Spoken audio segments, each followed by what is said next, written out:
आलिहि व असहाबिहि व औलियाए उम्मतिहि अजमाइन। अम्मा बाद फ़ऊज़ु बिल्लाहि मिनश शैतानिर रजीम बिस्मिल्लाहिर रहमानिर रहीम। व हासुना उलाइका रफ़ीक़ा। सदक़ल्लाहुल अज़ीम व सदक़ रसूलुहुन नबियुल करीमुल अमीन। व नहनु अला ज़ालिका लमिनश शाहिदीना व शाकिरीना वल्हम्दुलिल्लाहि रब्बिल आलमीन।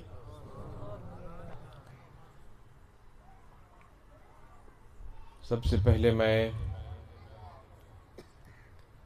ये आप लोगों को वजाहत कर देना चाहता हूँ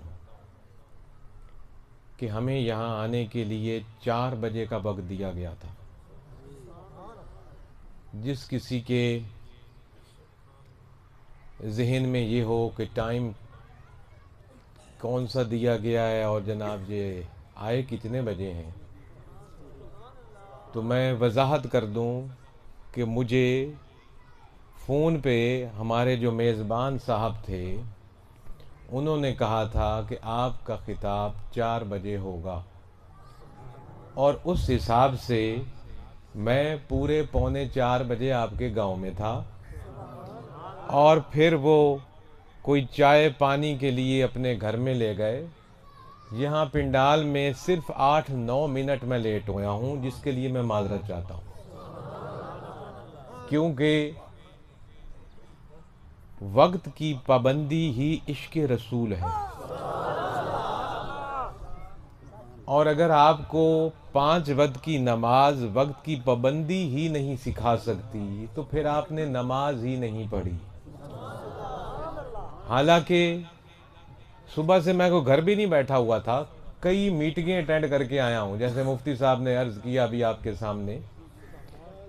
लेकिन उस पूरे हिसाब से वक्त जो हमें था उस हिसाब से पहले भी आने के लिए हम तैयार थे, अगर हमें ये 4 बजे का वक्त ना दिया जाता तो।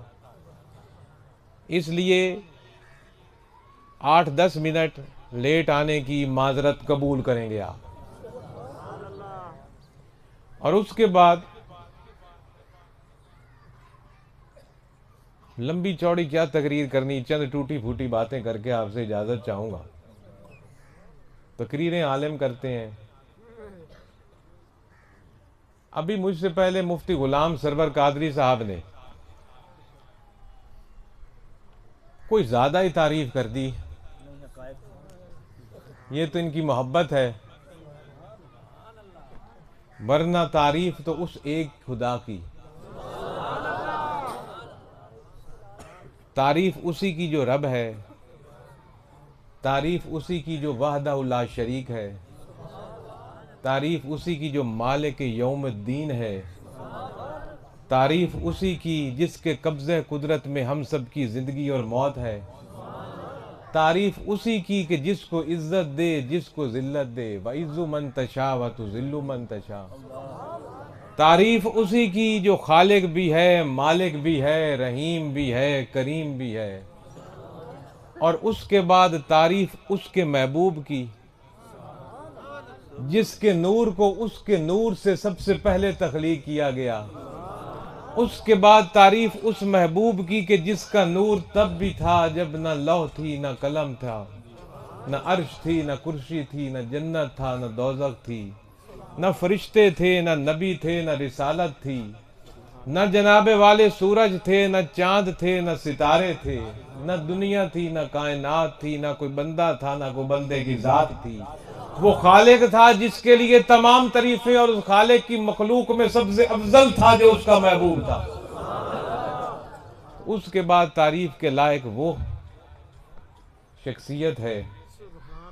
हमें तो शुक्र अदा करना चाहिए कि हमसे वो कोई अच्छा काम ले ले, और अगर हमें ज़िंदगी में वो इस काबिल समझे कि हमसे कोई अच्छा काम ले ले तो ये उसकी मेहरबानी और करम है। इससे बड़ी उसकी मेहरबानी और करम क्या हो सकता है कि उसने अपने महबूब की उम्मत का हमें हिस्सा बना दिया। हम जितने लोग यहाँ तशरीफ़ फरमा है मेरे समेत, हम में से किसी ने कुछ नहीं किया ऐसा कोई अनमोल काम या बड़ा अजीम कारनामा کہ ہمیں اس عظیم امت کا حصہ بنا دیا جاتا، ورنہ جب تورات کے اندر موسیٰ علیہ السلام نے، جو اللہ کے کلیم ہیں، انہوں نے اس امت کی تعریفیں سنی، میں اس کی تفسیر میں نہیں جاتا، تعریفیں ہم نے پڑھی سنی کہ جی ایسی ایک امت آئے گی، تو وہ یہ خواہش کا اظہار کرتے رہے کہ اللہ اگر تو مجھے اس قابل سمجھ تو مجھے اپنی اس محبوب کی امت کا حصہ بنا دے۔ یہ عرض وہ لوگ کر رہے ہیں جن کے سر پر نبوت کا تاج، رسالت کا تاج جن کے سر پر ہے۔ اور نبوت کہاں سے شروع ہوتی ہے؟ یہ ہمیشہ ذہن میں بٹھائیے، ولایت کوئی ولی ہے، کوئی کتب ہے، کوئی ابدال ہے، کوئی غوث ہے، کوئی صحابی ہے، ان کی عظمت کی جہاں انتہا ہے وہاں سے نبوت کی عظمت کی ابتدا ہے، وہاں سے نبوت کی عظمت کی ابتدا ہے، اور نبوت اور رسالت کے تمام 1,24,000 انبیاء کی نبوت کی جہاں انتہا ہے وہاں سے تیرے اور میرے نبی کی نبوت اور رسالت کی ابتدا ہے اس مقام کی۔ تو اس امت کا حصہ بن جانا یہ اس کا کرم ہے۔ ہم میں سے کسی نے کوئی ایک جنگ بھی لڑی، ہم میں سے کسی نے کوئی ہجرت کی، کوئی خاص قربانیاں دی ہوں، کوئی اپنی برادریوں کی مخالفتیں برداشت کی ہوں، کوئی اپنے ماں باپ چھوڑے ہوں، بھائی گھر بیٹھے پیدا ہوئے اور مولوی صاحب نے ہمارے کان میں آ کر اعلان کر دیا اس امت کا حصہ ہے۔ تو پیدا ہوا بچہ، کان میں اذان دی جاتی ہے، دوسرے کان میں تکبیر پڑھی جاتی ہے۔ اذان کیا ہے؟